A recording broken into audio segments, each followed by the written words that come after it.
The story of two of San Juan County's founding families was presented at the Civic Center in Farmington by Barbara Hill, a descendant of the infamous McCoys and the prosperous Hoods.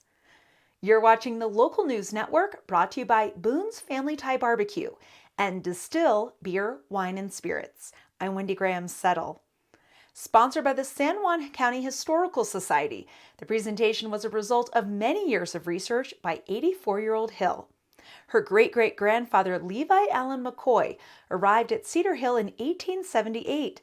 That put him squarely in the path of the county's most notorious outlaws, Porter and Ike Stockton. McCoy took part in the Durango shootout in which Ike was mortally wounded. Shockingly, Hill learned all this colorful history secondhand. The strangest part about the whole thing is what I know now is not from my parents or my grandmother.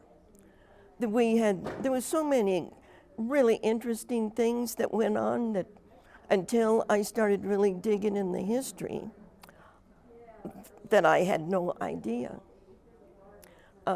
Like my grandfather was in the big shoot-off with Ike Stockton in Durango, the one that we portray every year in Dining with the Dead. My grandfather was involved in that. You'd have thought my grandmother would have sent something. How was he involved in it? With a gun. He was with the posse. On the other side of her family, Hill's grandfather, George Sylvans Hood, homesteaded the Flora Vista area in 1888. The Hood family became so prominent that it had its own community, named the Hood Settlement, with a post office and school. Again, she had no clue. Okay, now we're going to do the Hood family. The more I worked on the Hood family, the madder I got at my family. My oldest son was 16, and he came home from school one day, and he started asking me about the Hood settlement and the Hood school and the Hood post office. And I said, what in the world are you talking about? I've never heard of anything like that. I said, where did you see this? He said it was a book at school. Hill couldn't believe the Hood side of her family had so much property. Another thing that none of them had told me was the grandmother and grandfather also owned property down by Ricketts Park. And they had a place there, and they raised 26 varieties of fruits. And I think it probably was on what's now Fairgrounds Road.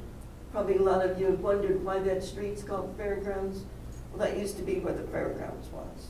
The San Juan County Historical Society was formed in 1988 after a group of people looking for maps could find none. An archive of all local historical documents was formed so that the history of this county would be preserved for generations. And so what we're able to do is help our speakers look into their backgrounds and then bring it to the whole community as a presentation. We do 5 of these a year, and we focus strictly on local history. To become a member of the San Juan County Historical Society, go to sjhistoricalnm at centurylink.net. Thanks for watching this edition of the Local News Network. I'm Wendy Graham Settle.